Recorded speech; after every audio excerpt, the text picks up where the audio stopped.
My colleagues are prepped up, ready to, take the track as we delve into our discussion zone, and it's all about World Press Freedom Day. Now, this happened yesterday all over the globe. Now, the United Nations General Assembly declared the 3rd of May to be World Press Freedom Day. To observe, raise awareness of the importance of freedom of the press, and remind governments of their duty to respect and uphold the right to freedom of expression enshrined under Article 19 of the 1948 Universal Declaration of Human Rights, and marking the anniversary of the Windek Declaration, a statement of free press principles put together by African newspaper journalists in Windek in 1991. Windek, I want to believe that's Namibia. Yes, yes, yes. So, very important day for every journalist in the world, and we're going to be talking about the freedom today, just touching on that. But before we get into conversation, let's hear what some journalists have to say on the freedom of the press right here. Stay with us. The UN, of course, for that matter, the Journalists Without Borders coming in to get government to investigate this matter. But whenever this question is put to government officials who are in charge of information and press, or maybe media in this country, they either play with this matter. They don't give you exact answers to what government is doing about this issue. So it's a bit worrying. And looking at the recent closure of radio and TV stations, not just the recent one following the murder of the 10-year-old at Kaswa. That's not what I'm talking about. I'm talking about when this current government came into power, took away licenses of some media houses. It feels that, or it believed, it is they are affiliated to a certain political party, or they champion the agenda of a certain political party, not because they are taking the licenses, or they are closing down these radio stations because of merit or because of what they have done. Till now, we've not even had a report telling us that this is what the radio stations have done that led to their closure. We have not had any committee whatsoever set up to investigate some of the flaws they have gone through or they have perpetrated that led to their closure. And the most painful aspect of this discussion is that when these radio stations were closed, the NCA and the National Communication Ministry, or the Communication Ministry for that matter, told us that they are not going to issue licenses, or they are not going to allow new stations to come up. But what did we see? We have seen new stations come up, new radio stations come up. We have seen new TV stations come up, and we are not seeing anything. Those that have been closed or closed down, people are rendered jobless. Most of them are idling. Some of them are also going into new professions. So that is why I'm saying average. First of all, the brutality against journalists, known media persons who have even suffered injuries, and one that led to death, threats against journalists. They are not being investigated. They are swept under the carpet. Nothing is being said about it. The police is not able to give us a report. Government machinery in charge of communication, information, in charge of media, in charge of press, are not able to give us anything. Journalists are being gagged. Okay, so that's our first Vox right there. Who go And he is actually telling us about how, some of the issues regarding attacks on journalists have not been resolved, and, perpetrators have not been brought to justice. And he practically mentioned one key name, that is Ahmed Swaleh, of an investigative journalist who was shot. I think, that was, when was that? last last 2 years. Yeah, I think 2 years Last ago. 2 years. Yeah. Last 2 years, and yeah, as one would understand, Mhm. the rage or the anger of the family who would still be seeking, justice for their family member, and of course, a journalist and all of that. Right, let's just get straight to the conversation, and that's the first clip that we actually dropped today on what journalists generally think about press freedom right here. Yesterday was that particular day. I'm going to be observing that all the way to Friday. Hafiz, Yeah, thank how, you very how, much. how did you observe yesterday? Yesterday. Were you loud, or you were just thinking, what do I need to say to actually get people to listen and rethink about what's the status quo of journalists in the world and Africa as a whole? Well, if you look at what journalists go through in trying to break reports, especially on this continent, a lot of the time it's not so. We don't exactly get news that one will be proud of, because I mean the numbers aren't looking so good. Mm. If you are going into numbers, I mean, you're going to numbers of Reporters Without Borders. That is the RSF. They'll tell you that in the last 10 years, Mm. we're talking about 102 journalists that have been killed in the line of duty on the continent. Yes, and out of the number, half of this number is coming from Somalia alone. So, Mm. yes, so these are very worrying numbers when it comes to. Yes, admittedly, we understand every profession has its risk. Yeah. Yes, but when you look at one that concerns journalists, it seems to be something of a reoccurring theme, and Mm. that is very worrying. And the first voice there from, I think, Hafiz Tijani of CTFM, Mm. yes, he's mentioned quite a lot and made references to certain events that have, that have cropped up in now-based Ghana, Mm. and events I'm sure you are very familiar with. But these days, even with the focus shifting away from traditional to, you know, uh, from traditional media to social media, Right. we've seen a lot of attacks, even on the personalities of journalists, not just in the physical form. Mm. We've seen a lot of underhand tactics, such as cyberbullying. We've seen Mm. cyber censorship Mm. in all forms, and even cyber surveillance in all kinds of, because under the pretext of trying to curb one form of disinformation or the other. Right. And rightly so, he mentioned how some radio stations were closed. Mm. Until date, we still haven't had, Yeah. what reason is it Mm. that they've been closed? No committee, nothing. Mm. Okay, and no one seems to be questioning that. And that is Exactly. very worrying Mm. for a country that, seems to tout itself as a beacon of democracy. Right. So that is very worrying in a way. Right, that's Hafiz on the press freedom, and very worrying, as he says. I mean, one would see would see no reason, in as much as there are sometimes they may flout the rules and regulations, but at least I believe sometimes they may try to meet the demands of whoever or the body that's responsible for overseeing the affairs of whatever content it is that goes on there. But talking about content that goes on there, that's another conversation for another time, because we've seen a lot of content that are not supposed to be in the public domain but are there. So it brings to mind, what is our priority now? Are we looking at this ones that actually look to be more championing and trying to be, the mouthpiece of the mouthless, the voiceless, and what have you? Is that the case? Well, that's the thing. Let me hear what Epi got to say on the press freedom. Of course, the clip we just played, which we're going to be playing another one shortly. Journalism, journalist. I feel we're in a time where, as much as it's like sometimes you feel those freedom to be able to express yourself Yeah. or to report the situations that are happening around you. Right now, it's in a way that it comes with certain repercussions. Mm-hmm. It's like now journalists actually want to be careful of whose tail they're stepping on Oh yeah. or whose den they're venturing into.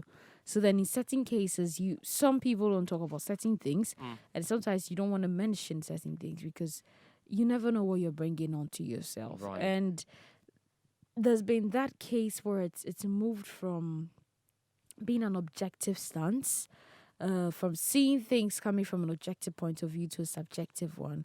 So probably a journalist is reporting something, and instead of it being coming from an objective place, or instead of people reading it and reading it objectively, they They start try to align. politicize everything. So okay, this guy wrote this thing. Let's see, where do we place him, or where does he fall? He sounds like this. Exactly. And immediately they place you in a box. And whatever treatment is meted out is meted out to you because you've been categorized in a certain way. This is literally limiting them. It's not opening them up to opportunities because you go seeking for interviews, you go looking for something, you go trying to unearth or bring about a certain report, and then you're hindered in different places because Yeah. you've been tagged or seen as, oh, you're here. Yeah. So then when the person comes, don't allow him. And I don't feel is right. I mean, it's become something that we actually have endangered ourselves in doing. If you want to play safe, then just stay in these lines. But if you actually want to report the situation on the ground and bring the truth to the people, Yeah. something that could get the government or could get states to actually do something about and actually have a direct impact on the lives of the citizens, Right. then you have to be careful because it's like then you'll have your life on the line as well. Well, nobody would want to put their life on the line, in as much as it's your job to, to report. And then with the issue of reporting as well, for I think one of these days, we're going to be touching base on the reportage as well. Sometimes it could be influenced. Sometimes it's just out of your own carelessness because you feel, yeah, you're a journalist, you just want to go touch on that story. One would say not every story is touchable. Just be very cautious of that. But let me hear my colleague Mame on press freedom. Yesterday we marked the day. How was it? What was running through your mind yesterday? I mean, as one who's in the broadcasting field, marking a day such as yesterday. I think what was running through my mind is the press really free? Mm, And if the press is free, Right. how do we use this freedom wisely? okay. Because we Hafiz and Epi have talked about how journalists report and then they are reporting in the fear of there may be repercussions. Mm. But we've also seen instances where people abuse the freedom they're giving. Okay. So then it comes back to do we have the freedom? If we have the freedom, how do we use it in a way that we are not stepping on the toes of people? I mean, it's about telling the truth for Okay. public good. Right. But sometimes people just sit on radio, sit on TV. And say because anything. I have the because I am a journalist and because I'm reporting, and then Yeah. say things they shouldn't be Haphazardly, yeah. saying. Right. So then, it's in as much as we are talking about how the press can be free to report for the public good, to report what is right for the public good, we should also be having the conversation about how do we use this freedom wisely. You need to filter some of the things they put out there. Because Some I are mean, there was misleading. this case. I don't know if it's the Muntie 3, Muntie. Yeah, I there's don't this case remember. another. Yeah. Where they start on radio and then they said so many things, that and then they station were was taken closed. to court. Yeah. Yeah. So then, Right. then we've seen there are these examples. So then, if the leaders of a country are thinking, they're thinking, if we give the press the freedom, some will come out to say things they shouldn't be saying. Right. So it's up to us Okay. to use the freedom that we have if we are given it wisely. Okay, they've given it to you, so use it wisely. Well, in Ghana, since the time of the former presidents, J equal 4, we had the freedom of expression, so you can just come out at any time and express your views. But it can sometimes be detrimental, so let's be very careful. But then we have a couple of voices as well that we're going to be playing pretty shortly. Let's listen up to that. We'll be right back.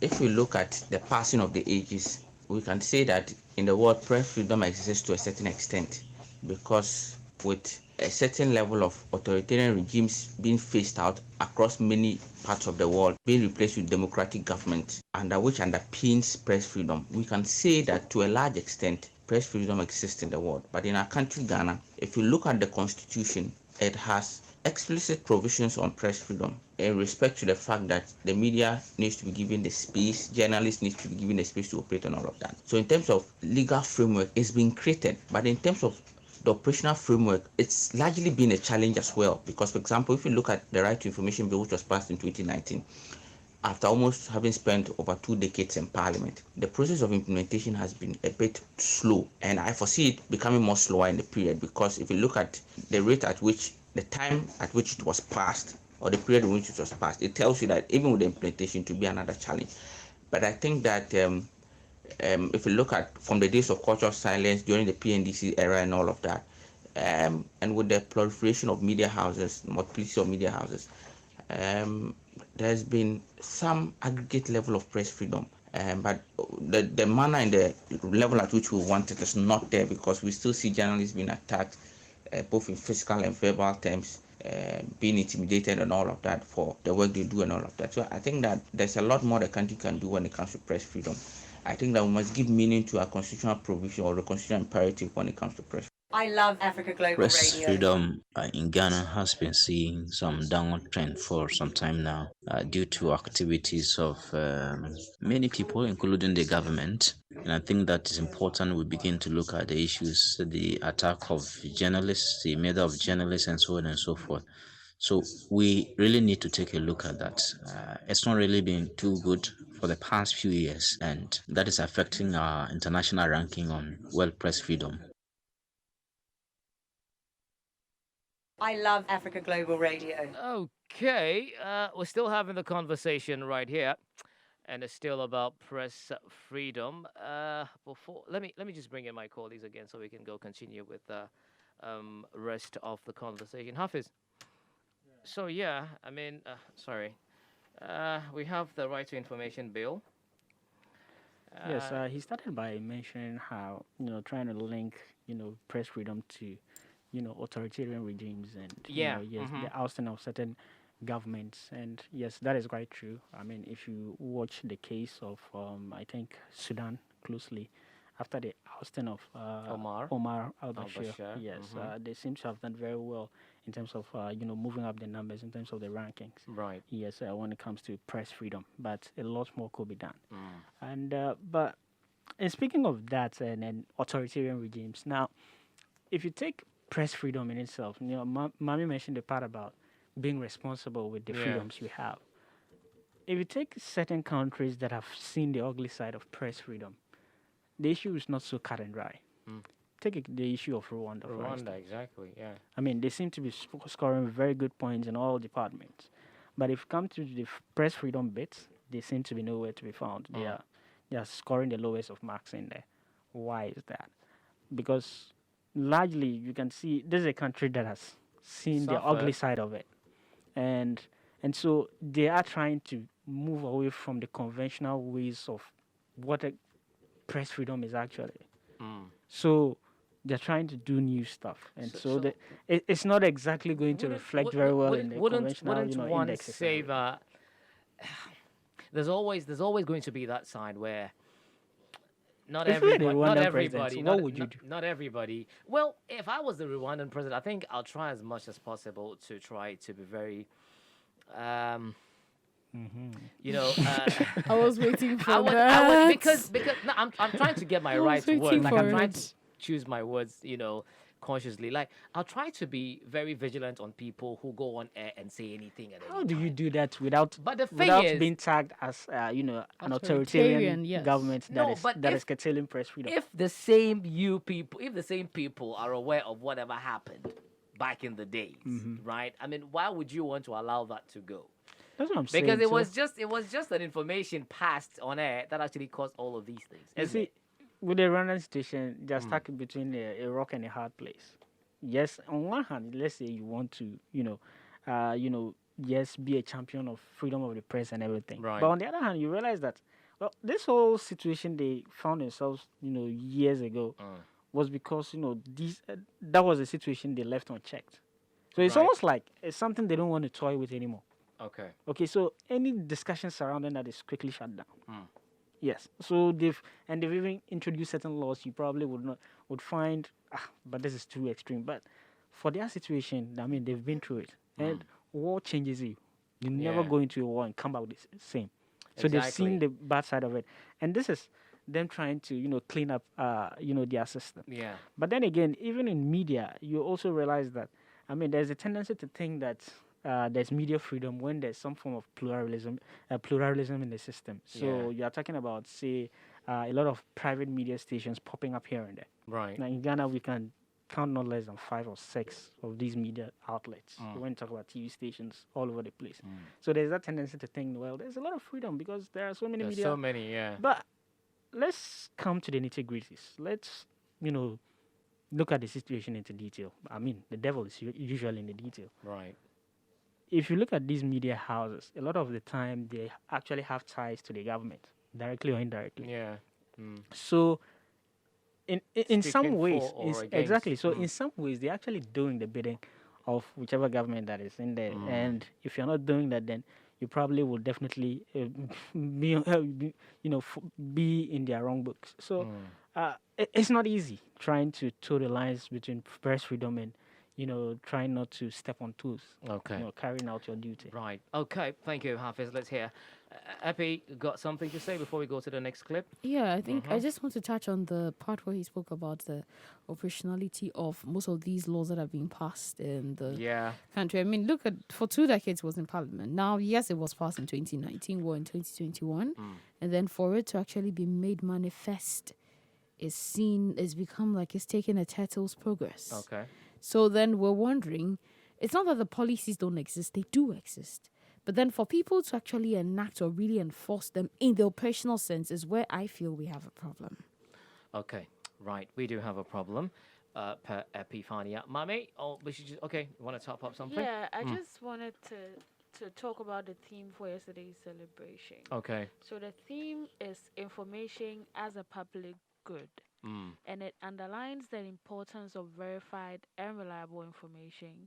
It calls attention to the essential role of free and professional journalists in producing and disseminating this information by tackling misinformation and other harmful content. Okay. That's the theme for the this Information year's. as a public good. All right. Okay. Thank you for that. We would be taking our next 2 clips, I think, and then we can wrap it up with giving comments on these particular ones as well. Stay with us. Don't go away. Hi, Barry. Good afternoon. Well, great. So I think that yes, we celebrated yesterday the World Press Freedom Day, which is good for all of us. Those of us in the media industry or the press industry, if you want to put it that way. I think that Ghana is doing quite well with regards to the expansion of media freedom and the privileges that are bound for all of us to practice this profession. But also it comes with its own skirmishes here and there. Of course, over the period, we've seen people or journalists and media, the press being assaulted here and there. We've seen the likes of Ahmed Swale being killed. We've seen quite a number of especially the investigative journalists being attacked here and there, verbally, emotionally, physically. We've seen that happen in this country where a lot blame the government for not doing much about it.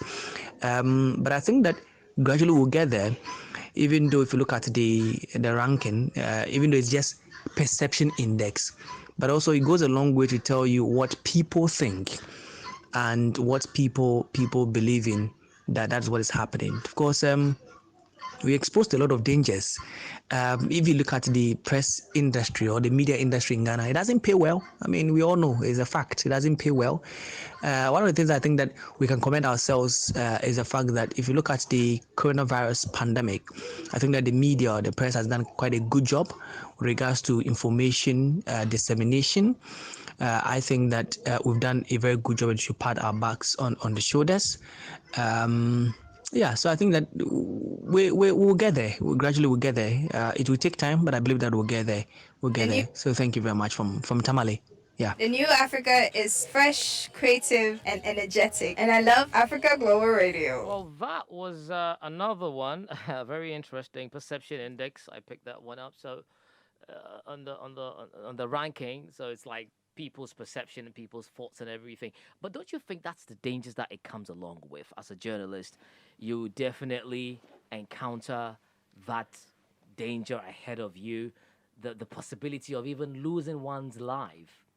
You see, Barry, every job has its own risk. Yeah, the Yes. risks are also they come If you in don't have level. if you don't want to have any risk, just sleep at home.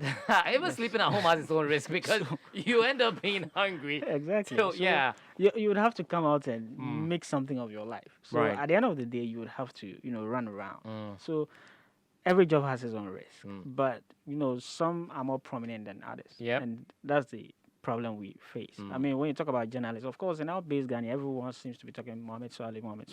But there are so many others across the continent. I think the one I closely followed was the one in Egypt, where The Al Jazeera journalist. the Al Jazeera journalist. That guy was locked over Mohammed Hussein. over Yes. 1 year. 4 years, actually. You're He was kidding. released in February.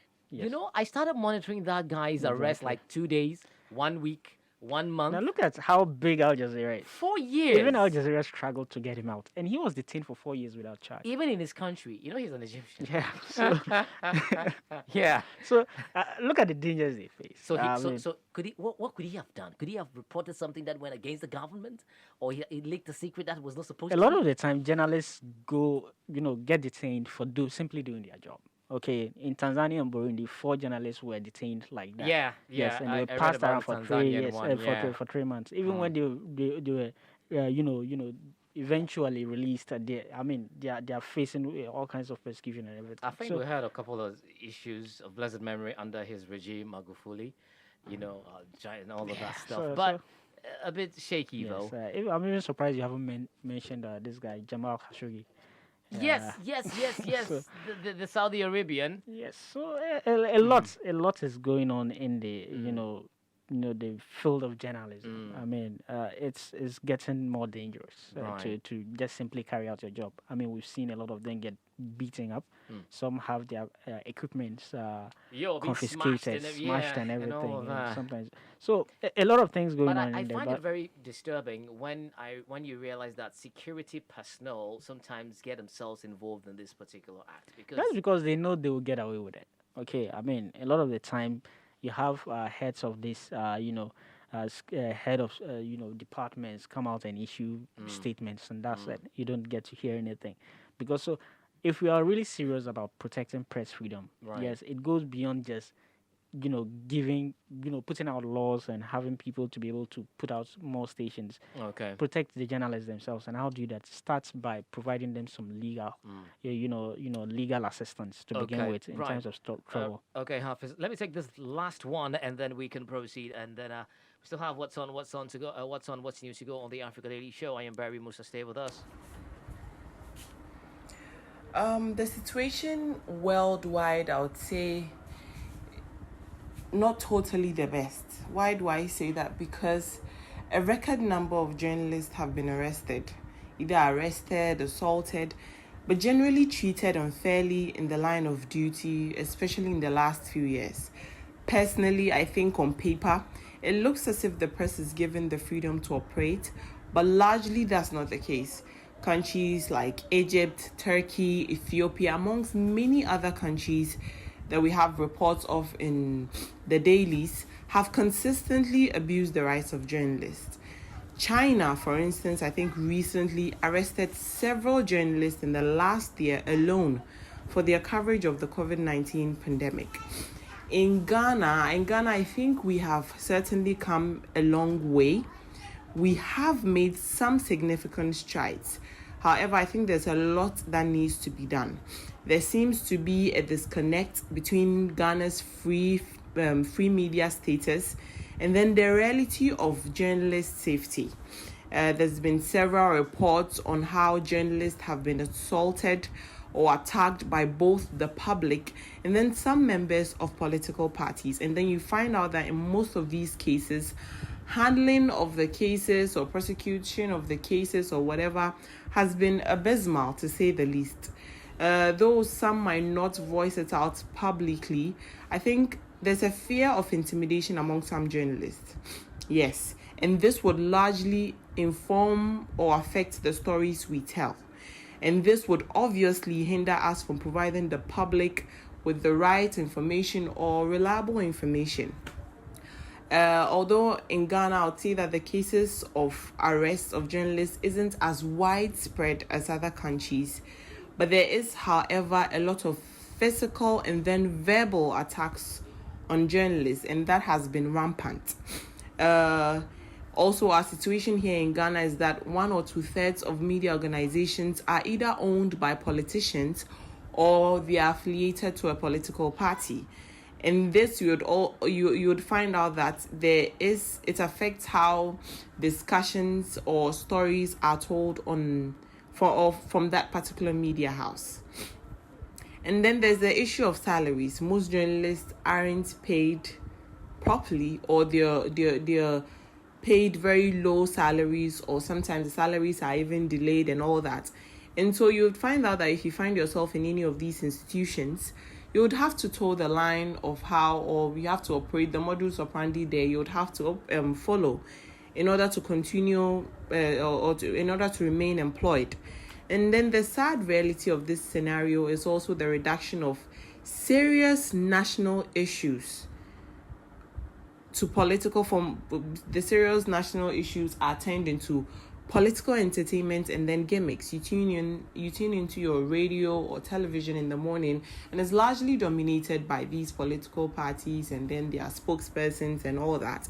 And then there's a serious national issue that needs to be discussed, and a solution is found to it, but then it's reduced to large two political parties. Okay, so, well, it boils down to NPP and NDC here. Yeah, whatever you'd say, you either get tagged with the blue, white, red color, or the red, white, black, green colors. I mean, the other ones are the other one, unfortunately.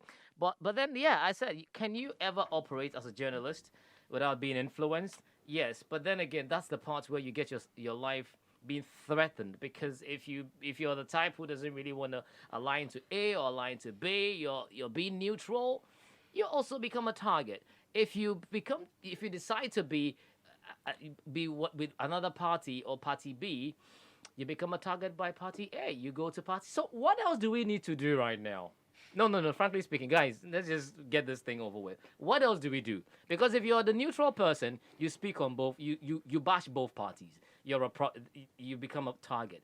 You go to B, a problem by A. You go to A problem. So what do you do? Well, that's an interesting one. But I mean, it's a country where we consume a lot of political diet. So, it happens. You should expect it. And the journalists are supposed to be the ones disseminating this information accurately. Well, unfortunately, that isn't the case. Remember, I mentioned that, I mean, a lot of these media houses, I mean, are either directly or Politically indirectly, influenced, huh? have persons that are in government. So at the end of the day, you want to say certain things, you are still Hands are gagged tied, huh? in a certain way. There are some stories you can publish because unless you want to be a blogger, then fine.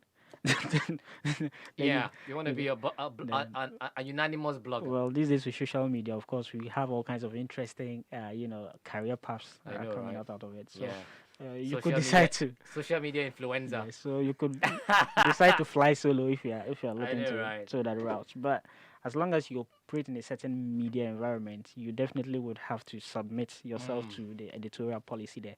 And I think that in itself is preventing a lot of very good media work. I mean, every now and then we've heard of stories of how some journalists want to publish certain stories and they've been killed. Oh yeah. Yes.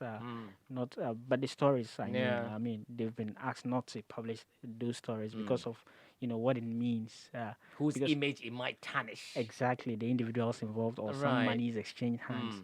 I mean, it's one profession that involves a lot of integrity. If you don't have it, it's going to test you to the limit. Yeah. Because here are stories a lot of the time you'll be setting on that, could potentially, ruin a person's career if that is. But then you are stuck in between a rock and a hard place. Should I publish it? And if I should publish it, what does it do to me? Because at the end of the day, you are essentially either through the pen or just verbal reportage. You are speaking truth to power.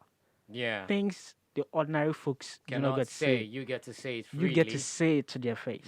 I mean, every now and then we'll have this encounter with Meet the Press, where the president meets the press and they are supposed to throw questions at him.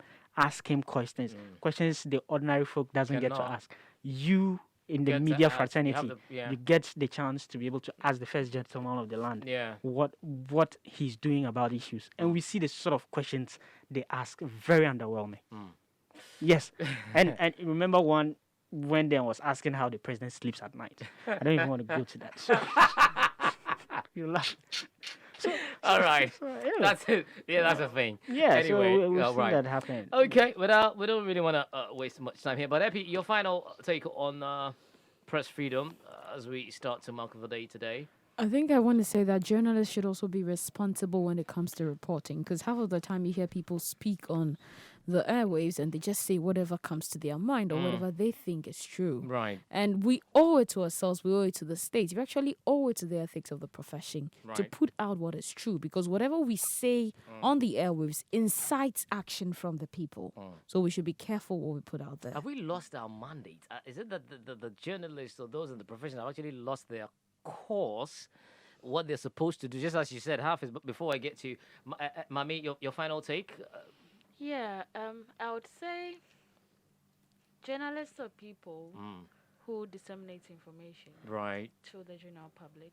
Sometimes You hear a reportage on radio, you see something on TV, and you're asking yourself, is this really happening in the country? So journalists are doing well. We Right. should commend them. And then Absolutely. we as a people should protect them. as well. If the law is, sometimes there are laws, but The laws are beautifully decorated in the in books. the constitution, but when it comes to actually implementing them, then we don't know who to ask, or we don't know who to go I'm to. still asking. So journalists are working for the people. I'm talking about those who are actually doing what's due right, diligence, who huh? are doing due diligence, Yeah. are working for the people. So we as a people should protect them when the need arises. Okay, thank you, Mommy. But like I said, have we lost our value? Is it that you don't know now why you're in that particular space? Oh, yes. It's like being a doctor and you don't know why you're a doctor now. I think it's because there's so many people doing so many things, and then we are all put in the same box as the media. So it's like Everybody seems to he's a media. it's like, He's a it's the like media guy. everybody sits on TV and then I mean, sits on what- radio, I and then was asked the guy, what we say I'm a media man. What's media? and then it's like the chaff has actually covered the Yeah. good fruit. So then we don't see the people who are actually Doing the job, The huh? job. Because one time my dad was like, "Oh, you media people, you're always on TV talking, Yeah, talking." my grandpa always because calls me there a liar. are people who are always on TV talking. And most of what they are saying are not even the facts. They're just shading people. My grandpa always calls me a liar. I'm serious. And then He said we don't say the truth. I don't hate to you. Anyway. I mean, I think this is a conversation we'll be having all week. So I believe so, yeah. What We can else I save want to say, what more I the want best to say for for life. the Well, rest thank of you the very day. much, guys, for joining me on. Okay, Hafiz, yeah, wrap I would up. like to meet your grandpa. I have a conversation. Never. I mean, truly, the guys who like, he's like, oh, forget this guy. These people are liars. Shifo, they call you Paco Shifo. Yeah. I mean, anytime Yeah. his friends come around, and like, oh yes, oh that's your son. Oh, these people they are liars. Forget.